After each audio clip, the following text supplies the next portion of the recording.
Hello दोस्तों, welcome to SK education. दोस्तों मैं सामान्य विज्ञान का 30 क्वेश्चन लेकर आया हूं जो कि रेलवे ग्रुप डी एनटीपीसी के लिए बहुत ही महत्वपूर्ण है। और आपको बता दूं कि जितना इसमें से क्वेश्चन आपको आएगा उससे कमेंट बॉक्स में आपको बताना है। और आप प्रैक्टिस सेट 1 नहीं देखें तो मेरे वीडियो की प्लेलिस्ट में जाकर उसे देख सकते हैं। ठीक है, तो चलिए वीडियो को स्टार्ट करते हैं। पहला प्रश्न है, कैंडेला मात्रक है। कैंडेला का मात्रक क्या होता है? तो होता है, ऑप्शन है ज्योति फ्लक्स, ज्योति प्रभाव, ज्योति दाब, ज्योति तीव्रता। तो इसका आंसर क्या होगा फ्रेंड्स? वो क्या होता है? तो होता है ज्योति तीव्रता। ठीक है, कैंडेला का मात्रक क्या होता है?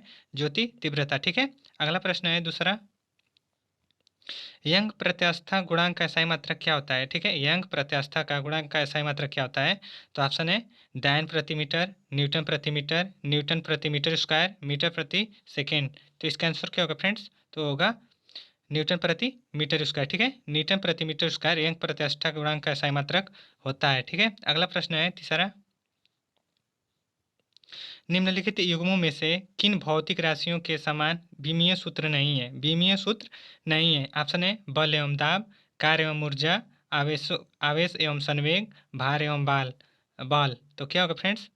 ये बल होगा, बल हो गया है। तो क्या होगा फ्रेंड्स इसका आंसर? तो वो होगा फ्रेंड्स, तीसरा का आंसर क्या होगा? तो होगा बल एवं दाब। ठीक है, बल एवं दाब भौतिक राशियों के समान विमीय सूत्र नहीं है। ठीक है, और ये सब हैं। ठीक है, अगला प्रश्न है चौथा, अदिश राशि है। ठीक है, अदिश राशि है तो कौन सा अदिश राशि है? ऊर्जा है, अघूर्ण है, संवेग है, उपरोक्त में से सभी। तो इनमें से कौन सा अदिश राशि है फ्रेंड्स? तो क्या होगा फ्रेंड्स? वह है ऊर्जा, जो कि यह अदिश राशि है। जो अघूर्ण है, संवेग है, ये सब सदिश राशि है। क्या फ्रेंड्स? सदिश राशि है। ठीक है, सदिश राशि। चलिए आगे बढ़ते हैं। अगला क्वेश्चन है पांचवा, निम्नलिखित में से सदिश राशि है। निम्नलिखित में से कौन सा सदिश राशि है? तो कौन सा है फ्रेंड्स? ऑप्शन है वेग, द्रव्यमान, समय, लंबाई। ठीक है, तो इसका आंसर क्या होगा फ्रेंड्स? तो वो होगा ए, जो कि यह सदिश राशि है। ठीक है, क्या है? सदिश राशि। अगला क्वेश्चन, छठवां क्वेश्चन है, पदार्थ के संवेग और वेग के अनुपात से कौन सी भौतिक राशि प्राप्त की जाती है? कौन सी भौतिक राशि प्राप्त की जाती है? तो ऑप्शन है वेग, त्वरण, द्रव्यमान, बल। तो कौन सी राशि प्राप्त की जाती है फ्रेंड्स? तो वो की जाती है द्रव्यमान। ठीक है, द्रव्यमान संवेग और वेग के अनुपात से भौतिक राशि प्राप्त की जाती है। ठीक है, तो चलिए आगे बढ़ते हैं। अगला क्वेश्चन है सातवां, शून्य स्वतंत्र रूप से गिरने वाली वस्तु का समान गति होती है, समान वेग होता है, समान त्वरण होता है, समान बल होता है। ठीक है, तो इसका आंसर क्या होगा फ्रेंड्स? शून्य स्वतंत्र रूप से गिरने वाली वस्तु का समान त्वरण होता है। ठीक है, समान त्वरण होता है। इस क्वेश्चन का सी आंसर होगा। ठीक है, अगला प्रश्न है, जब 2 kg वाले द्रव्यमान पर 5 न्यूटन का बल लगाया जाता है तो उत्पन्न होने वाला त्वरण त्वरण होगा। ठीक है, त्वरण होगा। ठीक है, क्या त्वरण होगा? तो ऑप्शन है 2.5 मीटर प्रति सेकेंड स्क्वायर, 2.5 मीटर प्रति सेकेंड, 25 मीटर प्रति सेकेंड, इनमें से कोई नहीं। तो इसका आंसर क्या होगा फ्रेंड्स? बताइए क्या होगा इसका आंसर? तो वो होगा 2.5 मीटर प्रति सेकेंड स्क्वायर। ठीक है, चलिए आगे बढ़ते हैं। अगला क्वेश्चन है 9,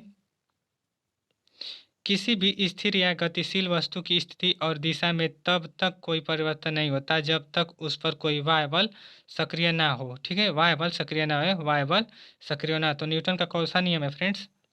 तो ऑप्शन है न्यूटन का प्रथम नियम, न्यूटन का द्वितीय नियम, न्यूटन का तृतीय नियम, गैलीलियो का नियम। तो इनमें से कौन सा आंसर होगा फ्रेंड्स? तो होगा न्यूटन का प्रथम नियम। ठीक है, न्यूटन का प्रथम नियम इस क्वेश्चन का आंसर होगा। अगला क्वेश्चन है 10वां, रॉकेट किस सिद्धांत पर कार्य करता है? रॉकेट जो है यह किस सिद्धांत पर कार्य करता है? तो वह करता है संवेग संरक्षण पर। ठीक है, किस पे? संवेग संरक्षण पर कार्य करता है। फ्रेंड्स ये टाइप करने में गलत हो गया है। ठीक है, साइन में नहीं होगा, संवेग संरक्षण। ठीक है फ्रेंड्स, संवेग संरक्षण। ठीक है, संवेग संरक्षण पर कार्य करता है। ठीक है, रॉकेट किस सिद्धांत पर कार्य करता है? तो संवेग संरक्षण पर कार्य करता है। संरक्षण, संरक्षण पर कार्य करता है। ठीक है, चलिए आगे बढ़ते हैं। 11 क्वेश्चन है, विश्व का प्रत्येक पदार्थ अत्यंत सूक्ष्म कणों से मिलकर बना होता है, यह किसने कहा है? यह किसने कहा है? तो किसने कहा है फ्रेंड्स? ऑप्शन है डाल्टन ने कहा, रदरफोर्ड ने, एवोगार्डो ने, कड़ाद ने। ठीक है, तो किसने कहा फ्रेंड्स? वो कहा कणाद ने। ठीक है, कणाद ने कहा विश्व का प्रत्येक पदार्थ अत्यंत सूक्ष्म कणों से मिलकर बना होता है, कणाद ने कहा था। ठीक है, अगला प्रश्न है, निम्नलिखित में से कौन सा एक मिश्रण नहीं है? तो कौन सा मिश्रण नहीं है? तो वह है ये, जो कि यह मिश्रण नहीं है और ये सब मिश्रण है। ठीक है, इतना याद रखिएगा। चलिए आगे बढ़ते हैं। निम्नलिखित में से रासायनिक यौगिक कौन सा है? निम्नलिखित में से रासायनिक यौगिक कौन सा है? तो ऑप्शन है वायु, ऑक्सीजन, अमोनिया, पारा। तो इसका आंसर क्या होगा फ्रेंड्स? वो कौन सा यौगिक है? तो वह होगा अमोनिया। ठीक है, अमोनिया रासायनिक यौगिक है। ठीक है, चलिए आगे बढ़ते हैं। 14 क्वेश्चन है,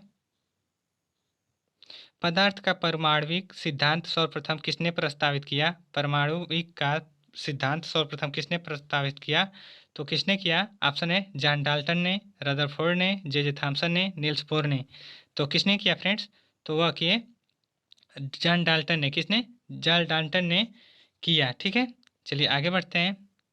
50 क्वेश्चन है, किसी परमाणु के लिए प्लम पुडिंग मॉडल किसके द्वारा दिया गया था? ठीक है, कौन सा मॉडल?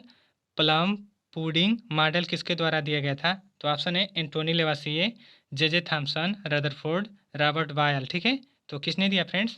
तो वह दिए जे थॉमसन ने। किसने? जे थॉमसन ने प्लम पुडिंग मॉडल का दिया है। ठीक है फ्रेंड्स, परमाणु के लिए। अगला क्वेश्चन है 16, एक परमाणु के 3 आधारभूत अवयव कौन से हैं? एक परमाणु के 3 आधारभूत अवयव कौन से हैं? तो कौन से फ्रेंड्स? ऑप्शन है प्रोटॉन, न्यूट्रॉन तथा आयन, प्रोटॉन, न्यूट्रॉन तथा इलेक्ट्रॉन, प्रोटियम तथा ड्यूटेरियम और प्रोटॉन, न्यूट्रॉन तथा आयन। तो इनमें से कौन सा आंसर होगा फ्रेंड्स? वो कौन सा होगा? तो होगा क्या होगा फ्रेंड्स? तो होगा प्रोटॉन, न्यूट्रॉन तथा इलेक्ट्रॉन। ठीक है, प्रोटॉन, न्यूट्रॉन तथा इलेक्ट्रॉन यह परमाणु के 3 आधारभूत अवयव हैं। ठीक है, अगला प्रश्न है 17, द्रव्यमान संख्या किसका योग है? द्रव्यमान जो संख्या है यह किसका योग है? बहुत ही इंपॉर्टेंट क्वेश्चन है। तो किसका योग है फ्रेंड्स? तो वह है प्रोटॉन और न्यूट्रॉन का। ठीक है, प्रोटॉन और न्यूट्रॉन का द्रव्यमान संख्या का योग है। ठीक है, 18 क्वेश्चन है, निम्नलिखित में से कौन सा एक न्यूक्लियन है? निम्नलिखित में से कौन सा एक न्यूक्लियन नहीं है? नहीं है, ध्यान दीजिएगा, नहीं है। तो कौन सा नहीं है? तो वह है इलेक्ट्रॉन। ठीक है, यह न्यूक्लियन नहीं है। ठीक है, और ये सब तीनों इलेक्ट्रियन है। ठीक है, तो चलिए फ्रेंड्स आगे बढ़ते हैं। 19 क्वेश्चन है, निम्नलिखित में से किन कोशिकाओं में नाभिक नहीं होता है? किन कोशिकाओं में नाभिक नहीं होता है? तो इसका आंसर क्या होगा फ्रेंड्स? वो होगा बी। ठीक है, लाल रक्त कोशिकाओं में नाभिक नहीं होता है। इसे आरबीसी कहते हैं। क्या कहते हैं फ्रेंड्स? इसे आरबीसी कहते हैं, जिसका फुल फॉर्म होता है रेड ब्लड कार्पल्स। ठीक है, इसे ही लाल रक्त कोशिका कहते हैं। और जो फ्रेंड्स होता है, सॉरी, रुधिर कहते हैं, लाल रक्त कणिका कहते हैं, कोशिका नहीं कहते हैं, लाल रक्त कणिका कहते हैं। ठीक है, तो चलिए आगे अगला देखते हैं हम लोग।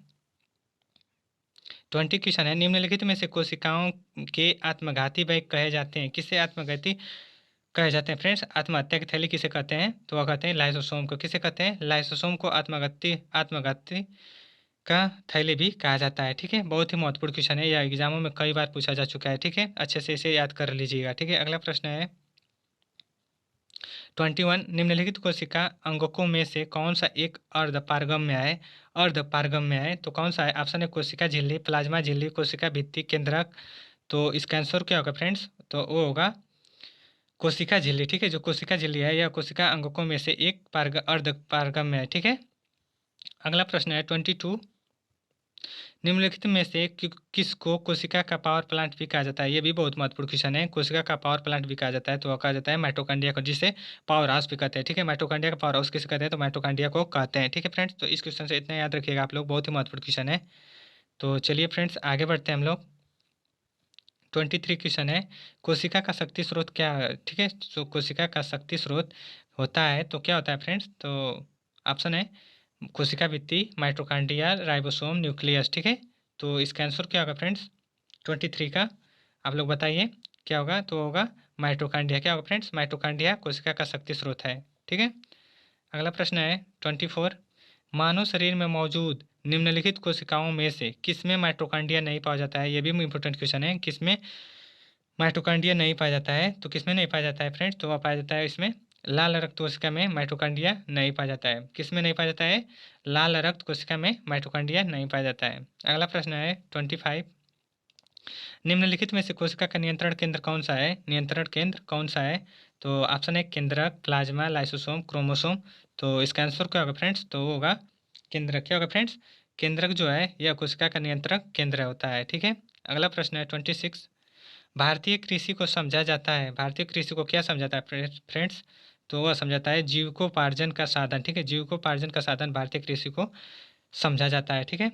अगला प्रश्न है 27। पश्चिम बंगाल में धान की खेती खेती किस खेती का अच्छा उदाहरण है? किस खेती का अच्छा उदाहरण है? तो कौन सा आंसर होगा फ्रेंड्स उसका? झूम खेती, मिश्रित खेती, व्यावसायिक खेती, जीविका खेती।